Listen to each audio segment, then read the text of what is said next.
Thank you for joining me today for this episode of Conversations in HIV. I am Dr. Hyman Scott from UCSF, here today with my two colleagues, Dr. Landovitz from UCLA and Dr. Clement from LSU, to have a discussion on successful strategies to implement PrEP and maintain patient engagement. In this section, we will discuss a case of an individual starting injectable PrEP and some of the counseling elements that are important to both starting and continuing somebody on injectable cabotegravir. This is a case of Sean, who is a 33-year-old man who has sex with men who recently started daily oral PrEP with FTDF. He presents for a routine follow-up visit after being on daily PrEP for about 3 months. However, it's noticed that his kidney function has decreased. His creatinine is now 1.7, and his creatinine clearance is 72 milliliters per minute. He has no proteinuria, and you make a shared decision to stop PrEP. Of note in his medical history is a history of celiac disease and hypothyroidism. He also has a history of injection drug use with intermittent meth. So when you stop PrEP, his creatinine clearance returns to normal in the weeks following that discontinuation. So you decide that because his kidney function has returned to normal, that you will re-challenge him and see what happens. So after the re-challenge, unfortunately, his creatinine goes up again, this time to 1.9. His creatinine clearance drops to 65 milliliters per minute. And you decide to discontinue PrEP again. However, his creatinine remains elevated for another 3 months. His nephrologist, who you consult with, recommends that you don't challenge him with PrEP again because of this second increase in creatinine. However, because of the patient's concern for HIV, he still wants to be on PrEP for protection.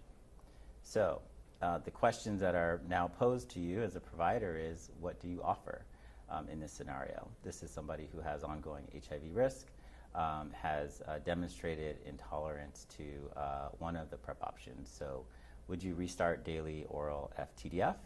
Would you switch to a daily oral FTAF? Would you adjust dosing and offer on-demand PrEP with FTDF? Or would you switch to injectable cabotegravir? So maybe we'll first turn to Dr. Landovitz. How would you approach this scenario? Yeah, thanks, Dr. Scott. I think this is a very common scenario that we're faced with in the clinic. So it's really great to have a chance to talk through some of these options. Honestly, I like any answer except for number one. And I think we can probably get into a fairly robust discussion of what's preferable in this case. And it's probably going to involve, to start with, a conversation with the patient about what kind of a dosing strategy is going to work best for them. I think for me, I always think that the best outcomes are going to come from something that the patient feels ownership of having been part of making the choice around. So I would start probably by saying, do they want something that's daily? Do they prefer something, or are their sex events planned enough that they could do an on-demand strategy, or would they prefer something that's an every 2-month injection? And I think I'd probably open the conversation there. Okay, great. How about you, Dr. Clement? How would you approach this? Yeah, I agree. So there are risk factors related to injection drug use, and then also sexual exposures. So I think, having that conversation about patient preference, but going through kind of the indications. His renal function is still, it sounds like 65 ml per min. So he could qualify for tenofovir alafenamide co-formulated with emtricitabine still. You also might avoid some of that renal toxicity by doing on-demand dosing, but like Dr. Landovitz said, that would kind of be based on how predictable sexual exposures are. And then, I think it's worth talking about injectable cabotegravir that now is FDA approved as of late last year. Great. So I just wanted to summarize what our PrEP guidelines are based on the 2021 update. And one of the things that's new about these guidelines is that it does recommend that all sexually active adults have a conversation about PrEP So universal education, even if somebody decides that that's not for them, that we should offer it as an option for everyone who's sexually active. And this is just a breakdown of how we think about the groups of populations and which PrEP options might be possible for them. And so you can see that for cisgender men, that there are multiple options with FTDF, FTAF, both daily and on-demand FTDF, as well as injectable cabotegravir. There are fewer options for cisgender women and trans men compared to other groups. And then for people who inject drugs, we have data for daily FTDF. And then for those who have evidence of renal disease, which is more applicable to this case, you have FTAF daily or injectable cabotegravir. And I think the other thing to remember, particularly for people who inject drugs, is that we have other HIV prevention options for those individuals, including syringe services and clean works and those types of things to minimize somebody's risk for HIV acquisition. All right, so you have these discussions in this patient-centered way about what options this person would decide to be most comfortable taking. And they agreed to restart PrEP with injectable cabotegravir. And you discussed the option of either going direct to inject or to starting with an oral lead-in. So these are some of the options that that we'd like to talk through.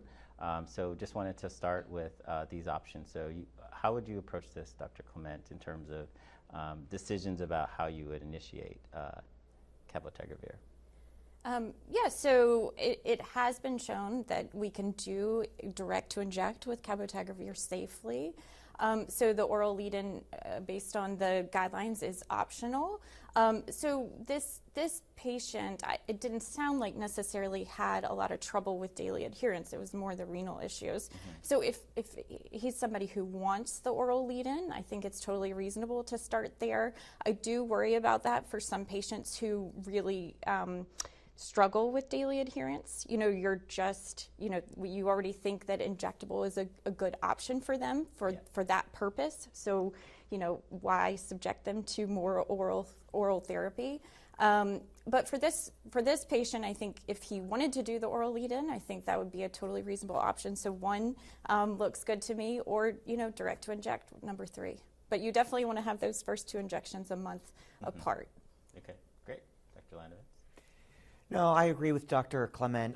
In the clinical trials that led to the approval of cabotegravir, there were, at least in the cisgender men and transgender women cohort, the HPTN-083 study, 3 failures of PrEP during the oral lead-in period. And that, I think, made me wake up and take notice a little bit. And as Dr. Clement said, unless there's an overwhelming sort of reason that a patient wants the oral lead-in, or the provider is particularly concerned about a really strong history of allergic reactions or severe intolerances to a new medication, in which case it would make sense to sort of lead in with sort of that 1-month tolerability assessment, really, but then as quickly as possible get them onto the injections would be sort of my bias as well. We didn't, I know this isn't necessarily this particular situation, but in the cisgender women's trial, HPTN-084, we've only heard of 1 case so far of infection during the oral lead-in. So I suspect it's going to be a sort of similar risk-benefit in cisgender women as well. But I think unless there's an overwhelming reason to do that oral lead-in, I really like option number 3. And Dr. Clement absolutely makes that really critical point that although we talk about it as a 2-month injection of this 600 milligram dose, it's really important to remember that the first 2 doses are separated by just 1 month. And I see you have, you're proposing an 800 milligram injectable dose there. And, just to remind folks, that was studied in phase 2 trials and was not thought to be the optimal dose and interval. I think we all would be really excited if it were quarterly or every 3 months, but at least For cisgender men and transgender women, that's probably not going to be a possibility. Whether or not it is going to be a possibility in the future for cisgender women, I think is an unanswered question. Mm-hmm. Well, thanks for taking the lead on that bait that I put in there. So just to point out and just to reiterate that it is the oral lead-in is optional, and that the loading dose is really important, and then it's every 2 months, not every 3 months at 600 milligrams. And, you know, I think one of the things that we have identified with 083 is that there really were no adverse reactions for individuals who went to direct to inject in the open label extension, and also during the blinded phase of the study, that the adverse reactions were similar across the groups. And so from a tolerability, it really comes down to patient preference. I think ultimately in terms of deciding to go to an oral lead-in or to direct to inject. And the duration of the oral lead-in is also can be as short as 1 day, or as long as, you know, a few weeks if that's what is preferred by the patient. And as Dr. Landovitz had mentioned, you know, there were cases of HIV acquisition that occurred during the oral lead-in, so there is also the risk of HIV acquisition during that period that should be considered when deciding if an oral lead-in is something that your patient might prefer. Great. So, so you start the cabotegravir with you go direct to inject, and they receive their first dose, and then they call to let you know that that they have some injection pain. That is actually only a little painful right after the injection, but then the next morning it started being so bad that it was difficult for them to sit down. They took some ibuprofen, which helped with the pain.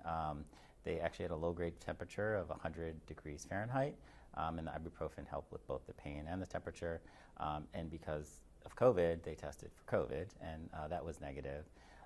And so, so they want to know what to do next. So, Dr. Clement, what would you advise this patient? Yes, so I think you've already counseled them appropriately to try the ibuprofen or NSAIDs that can be particularly effective with helping with injection site reaction pain. Sometimes we've suggested to patients to apply a warm compress or a cold compress after the injections, or just to lie prone for a bit after they receive the injection. Those some of the advice we give to kind of alleviate that initial pain. But also, I think just in terms of overall counseling, we did see in the study that these injection site reactions became less severe over time, and ultimately in 083, a very small percentage of participants ended up discontinuing the study because of injection site reactions. And actually in 084, the study of injectable cabotegravir with cisgender women, none of the participants discontinued. So I think that's very reassuring, that we hope it will get better over time, and also that you know, it's very few and far between in terms of people who actually have to stop injections altogether. Yes, very good points. Dr. Landovitz, anything to add? The only thing I would add is, you know, with sort of the global nature of the studies that supported this, we do have experience with this in a wide variety of cultural contexts. And it's sort of fascinating to see that the overwhelming majority of people who get cabotegravir do have some sensitivity, you know, sort of 1 to 2 days after the injection. And usually it's fairly self-limited. And I think that's often something that we can reassure people about, is that it is self-limited and not a dangerous thing. It can be uncomfortable, but usually, as Dr. Clement said, not requiring discontinuation of the medication, and it gets better with time. But we've heard some really fascinating home remedies from across the world of the way people have approached these, and some of these are sort of more culturally or context-based, but we heard of people taking half a potato and putting it on the injection site, and that was helpful. As Dr. Clement said, warm compresses. And some of the sites actually were very, very supportive of the idea of sort of pre-medicating before an injection even happens with either a warm compress, as Dr. Clement suggested, or even the NSAIDs when they know they're going to be going in for the injection. What's I found most interesting is that some people find that increased exercise helps with the pain, and some people found that it made it worse. So it's really an individualized approach, but it's helpful to give people a menu of things to try. Mm-hmm. Great. And so just as a reminder about where this injection sites are recommended to go is the ventrogluteal. What we try to remind people about is, as was mentioned, that these are very common. These are data from the HPT and 083 study.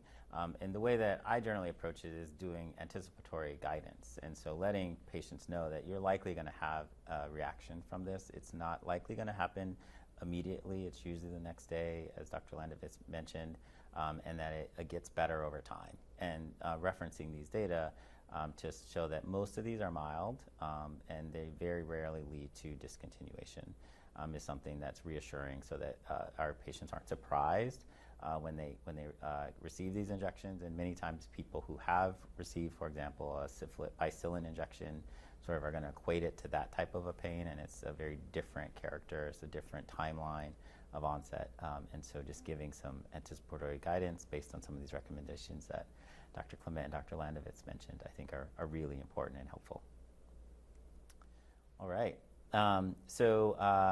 Their pain gets better, and they return for routine follow-up visits.